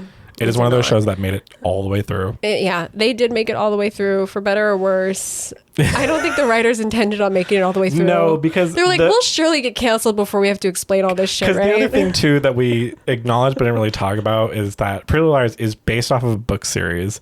I think it's 3 books, I believe.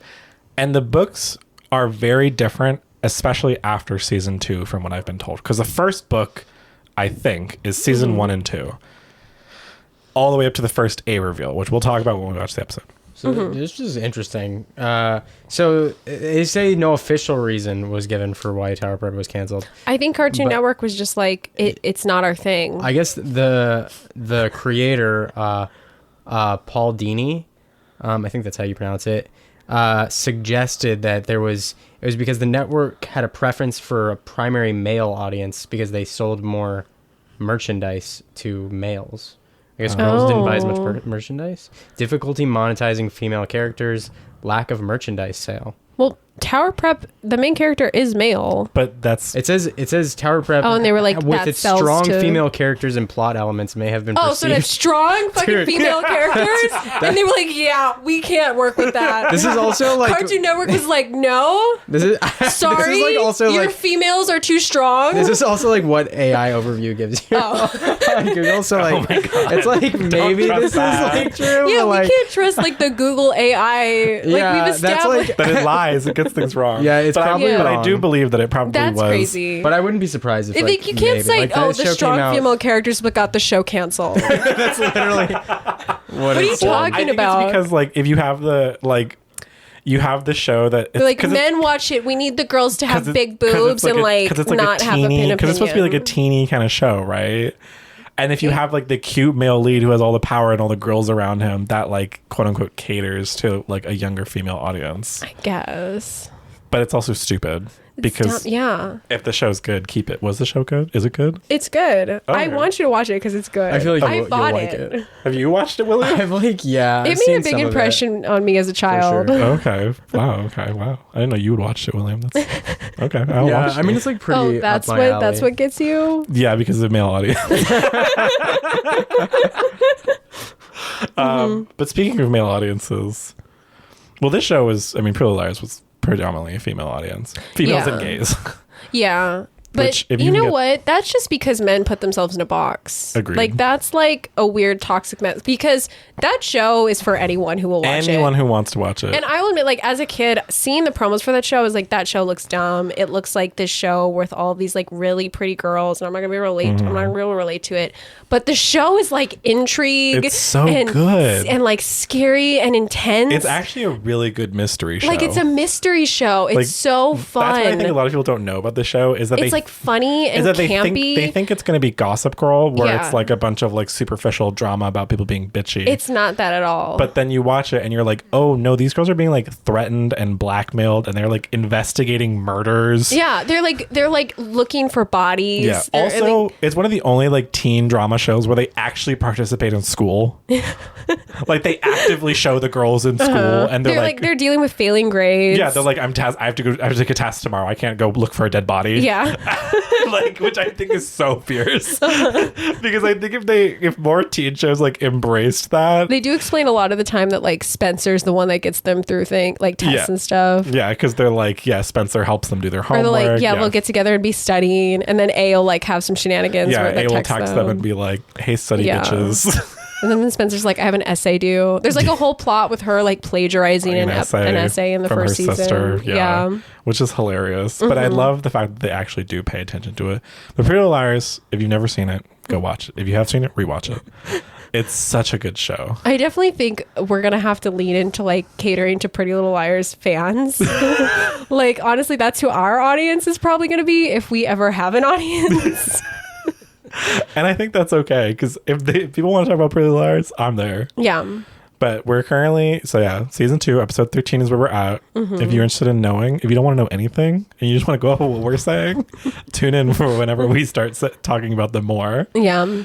But I think it's a phenomenal show. I'm excited to keep watching. We haven't watched in a little bit because we've both been busy. We've been busy. Which is fine, but we'll get back to it. And we'll keep watching. And then when we come back on the pod, we'll probably talk about the next like 2 or 3 episodes. Maybe the goal would be next time we're here, we could, like, I think if we could get to the season 2 finale, we could have like a reset, because that'll kind of give us a chance to be like, all right, season 2 on, this will be like cohesive. Yeah, season 2. Because I'm sure this is nothing.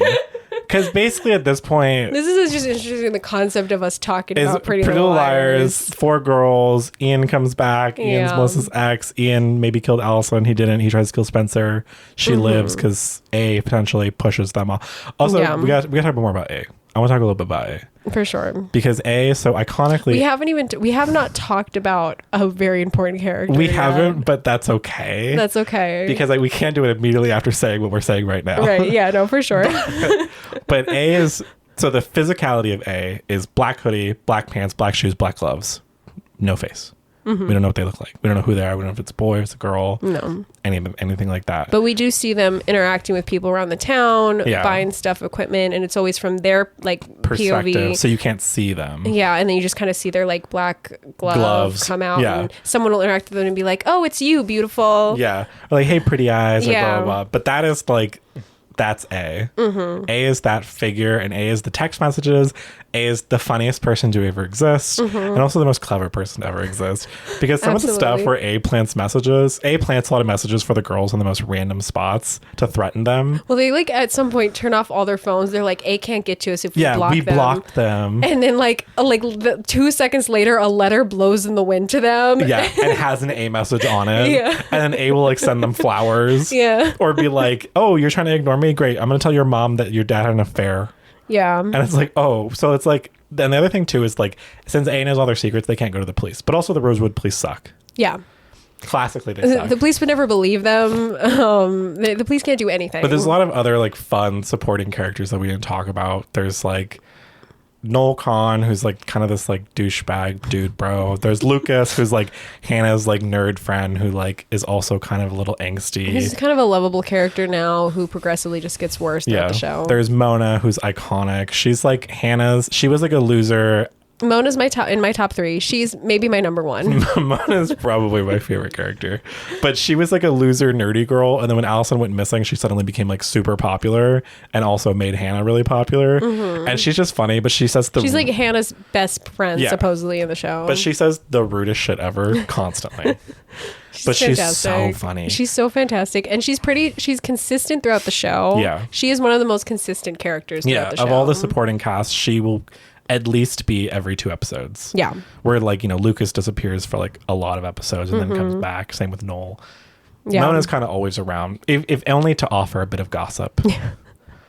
But or like fix a situation. Like later on, it's like very clear. We'll get to it. We'll get to it. She's but like she's very amazing. much. Yeah, she's a problem solver. She gets shit done. She's resourceful. She's very resourceful. We love Mona. Absolutely. But so this is sort of the idea of what Pretty Little Liars is. This is our thing right now. Is we love Pretty Little Liars. We could probably keep talking about this forever. Yeah. we're gonna have to force ourselves to be more concise. But when we're talking episode to episode, yeah, when we get to like recaps, I think it'll be easier to just give opinions. To just like talk about what we saw and what was happening, and we can't really do predictions because we know exactly. Yeah, I guess we could sort of like turn back time in our head and do predictions for sure. So like right now, turning back time in my head for predictions when I was first watching the show at the middle of season 2, I didn't think Jason killed Allison. I thought it was too obvious. I was pretty convinced that A was a parental figure at this point in the show. It was either that or A was what's his name? Was Lucas. At this point in the show, I was convinced that A was Allison. Yeah. Because the show does these like flashbacks where the girls will hallucinate, and hallucinate is like, it doesn't feel like hallucinate, it feels like real. Yeah. And I was convinced that A was actually Allison. Allison was still alive, yeah. and that she was doing the text for some reason. Yeah. Threatening the girls. Yeah. That's a good one too. Yeah. I think a lot of people were on that train as well. So that's who I was at this point believed in Allison. My favorite characters at this point were also still Hannah and Spencer. I loved Hannah from day one. Yeah. My friends, when we would be like, oh my God, you're this character. And there was 4 of us that watched the show. They would always say I was Hannah. And I was like, yes. But then they would call me Hefty Hannah. And I'd be like, okay, chill. For sure. I'm like, you got to chill with that one. I'm like a little kid struggling with his weight. Leave me alone. Yeah. Like the way that she's bullied in the show. Yeah, you're going to call me like you're like actually bullying me. Yeah. You're like proxy bullying me through like, Hannah. Yeah, it was funny. But I love those guys. They're fun. But this is our thing. But we also want to talk about like what our personal things are, which I would call my thing or your thing, or you would call my thing, your thing. Yeah, exactly. You know, stuff like that. Just what's going on with us personally in like recent days or the week. Yeah. And I'm going to start with my thing. Okay. Unless you want to start. No, go ahead. Okay, my thing is a video game, as it may often be. But it is Claire Obscure Expedition 33, which is a fantastic game. Yeah. This game came out 2 weeks ago. It's by Sandfall Studios, which, do you know Ubisoft Studio? They make a lot of video games. Yeah. They make like Call of Duty and stuff. I mean, I know the logo that comes up when I play some video games. So Ubisoft, in their French location, laid off a bunch of people. I don't know why, but they did. And it was really fucked up. Sandfall Studios is a bunch of those jaded French employees got together and said, let's make our own game studio and let's make a great game. And they did. Yeah. They made Expedition 33 as they want it to be called, because Claire Obscure is supposed to be like the series title, but Expedition 33 is the game's name. What is the game's storyline? The game is about this world that something called the fracture happened, and suddenly the world like split into a bunch of pieces. And it's like all like crazy and weird. And this figure showed up named the Paintress, who is this like giant who like sits at this monolith that has a number on top of it. When she first appeared, the number was 100. And then every year on the same day, which they call a gommage, the number, she stands up, she wakes up, and she erases the number and paints the next number down. So 100 becomes 99, then 98, 97. What they come to learn is that is now the age that people can live to. You can no longer live past whatever number age is on that. So that's like fucked up. So every year as it goes down, life expectancy. So when the game starts, what's the number at? The number's at 34. So no one is over 34. So yeah, no, currently the people are 34. Okay. But if you turn 35, you drop dead? Yeah, but if you turn 35, you drop dead. But the game starts on the day the number goes down, on the gommage. So basically, all the people who are 34 die. Yeah. But the way that they die is they like turn into the like rose petals and they like fly off into the wind. Oh my God. But there's magic in the game. They call it like chroma. It's a really good game. But the thing that's great about this game is it is a turn-based game with high graphics and like a really, really big emphasis on like production design, which is not something that game studios do anymore. Final Fantasy was sort of like the studio, like Square Enix did it for a long time. But people were like, oh no, turn-based games are like, that's that like Japanese game stuff that like only sells to a certain audience. People don't want that. People want to play Call of Duty or God of War or like games where you're constantly moving or interacting, or like Skyrim and stuff like that.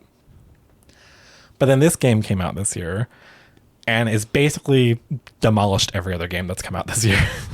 This game is already being told is probably going to be the game of the year because it's really good. The story is amazing. The visuals are incredible. The music is amazing. The characters are great. And I only am in like the beginning part of Act 2. There's 3 acts of this game.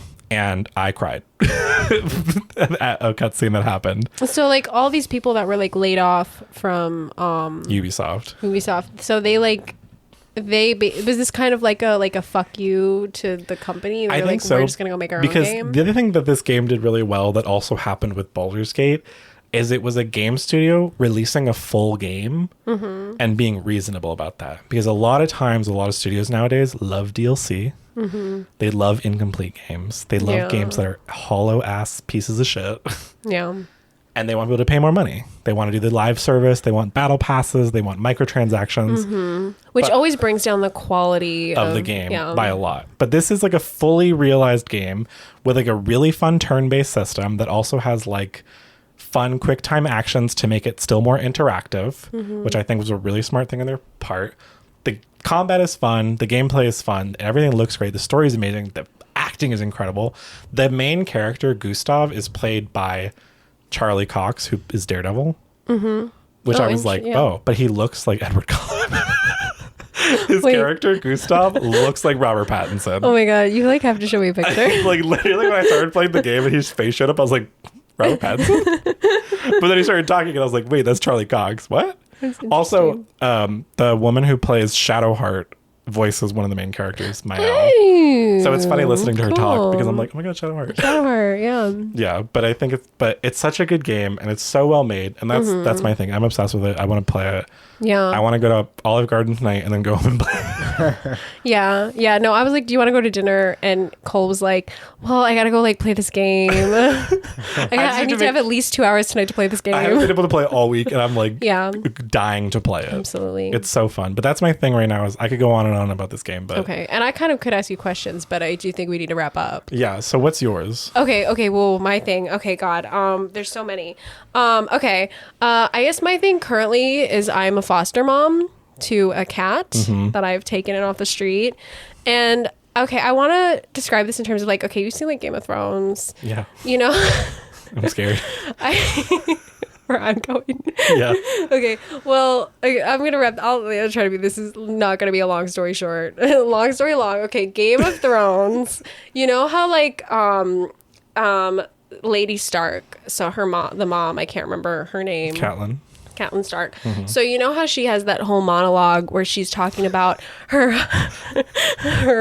husband bringing home this boy, and then, and she doesn't want the kid. She like hates him, and then she's like, but then he got sick. And then she's like, I laid over his bed and I prayed for him, and I was like, I'll love him as my son if you just make him better. Like, and she like had a whole like, and that boy's like Jon Snow. Yeah. Okay. That, so this cat followed me home. This was so crazy. I had no choice but to take it in. And it's currently in my bathroom right now. I can't shower because it lives in my bathroom and it's dirty and has fleas and we can't wash it because of medical issues. We brought it to the vet yesterday because I was like, I have to give this cat quality of life. I've committed to like fostering it and I need to treat it like my baby. Yeah. And I brought it to the vet and the vet was like, this is how much it's going to be. Without getting into detail, it is a financial burden. and I was like, just do it because I've committed to like taking in this cat. Baby. And I was like, okay, I'm just going to do it, disassociating as I'm like seeing the money leave my account. This is why people who foster professionally get like sponsored from the state or programs. I wasn't thinking about that. I was thinking this cat followed me home and was asking for help. How could I not? Yeah. It was like, so whatever. And he was pretty attached to you. Like you're saying followed me home, but he was like following you he guys. was like following us, asking for help. He like came to our front door. We were like, go home, go home. He's just staring at us like, oh my God. So he's like has a lot of health issues. And then at the vet, he had an allergic reaction to one of the vaccines. And the vet basically came out and was like, he's probably going to die. And I had a moment where I was like, I'll pay any amount of money.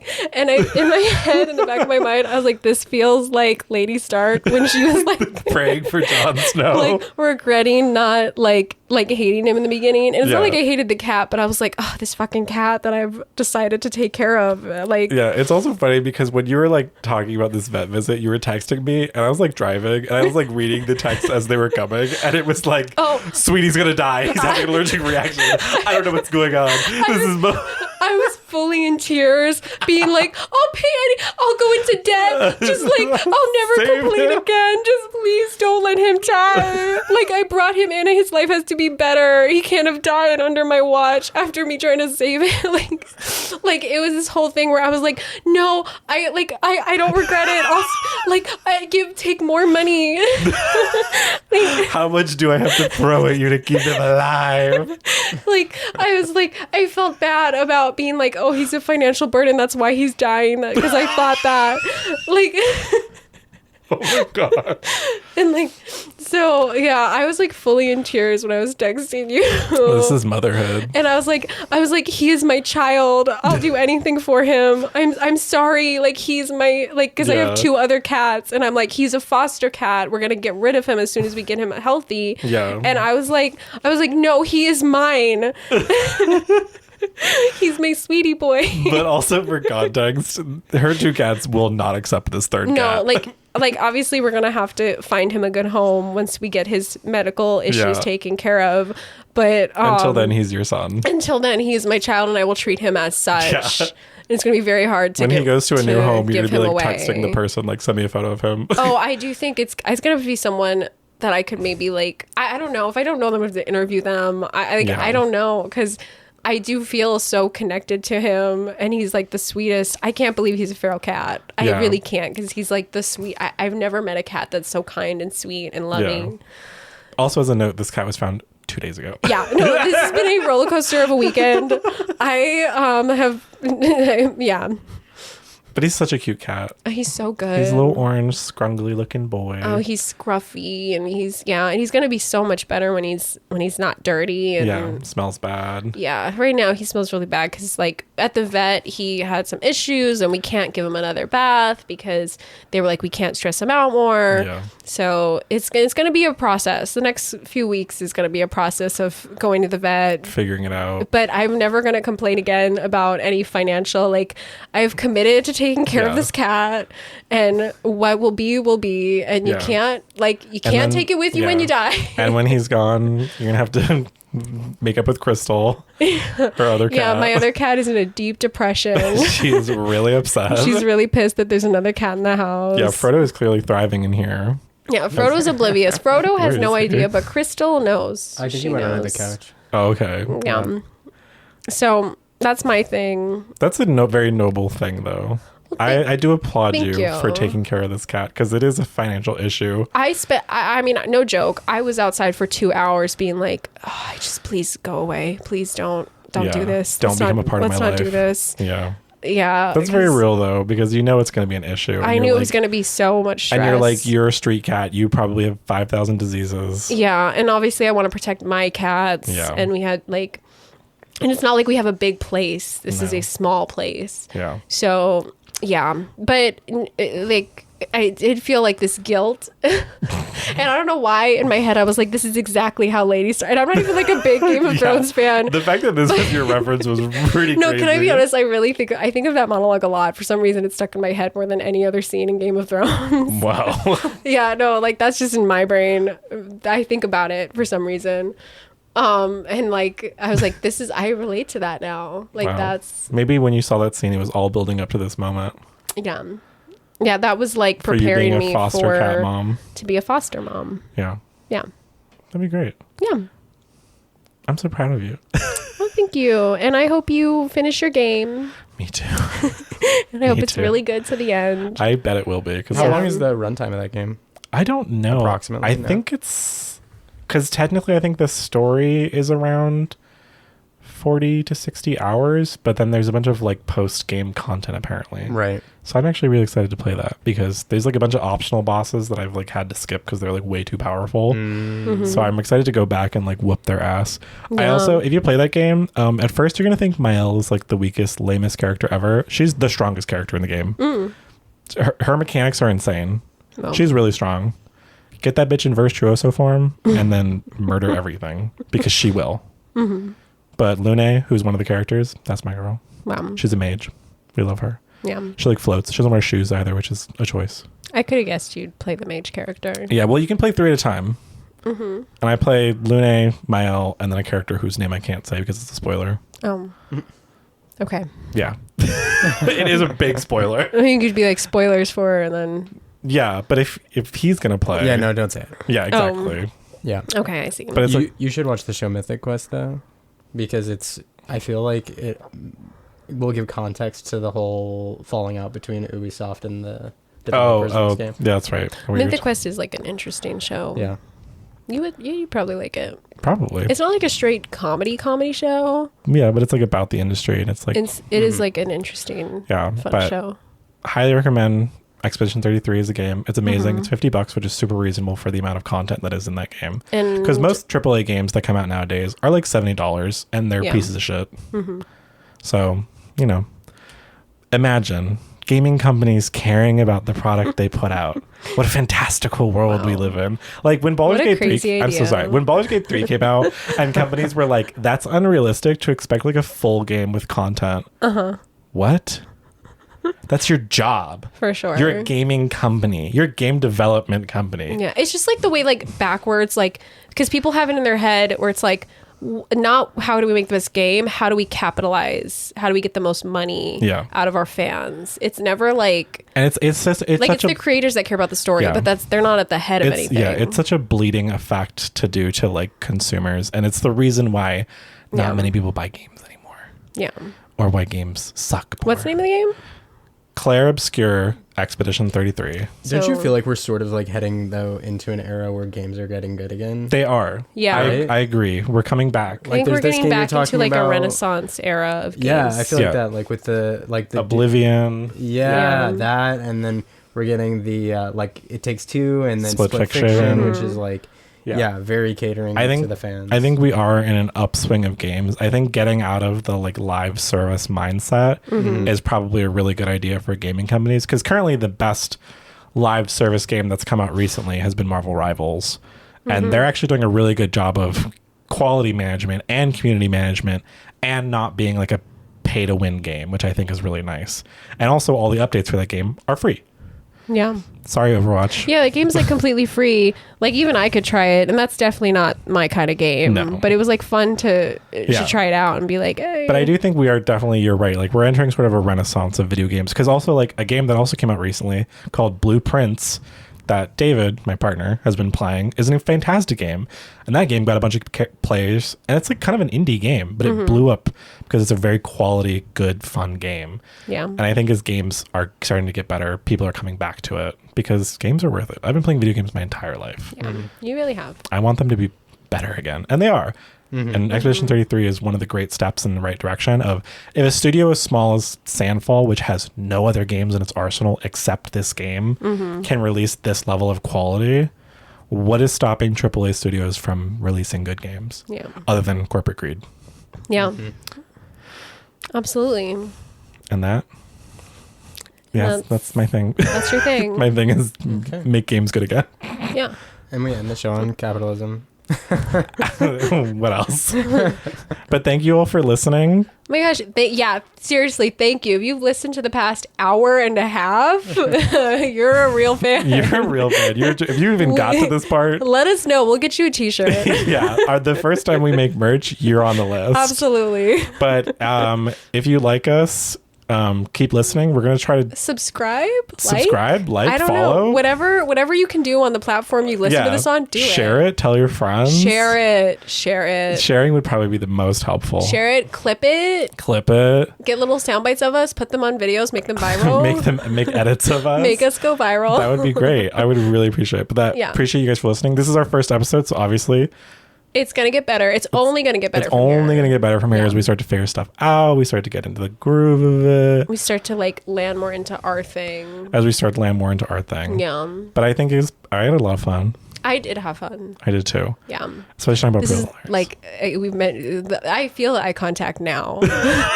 See, I mentioned it earlier, but we really are looking at each other. I at some point we're gonna start recording. I think. I looked over to William so he wouldn't be left out. And I think people I feel like this is not the normal amount of eye contact that anyone has for any kind of podcast. No, I think we need to just start facing forward. Yeah. Gosh. I like it though. You don't like it? I like it. I know I have really intense piercing eyes, but I'm so if you want to follow me on Instagram, it's KOLEZIKEN, Cole's a kid. My Instagram is under construction right now. Yeah, your Instagram is also not you.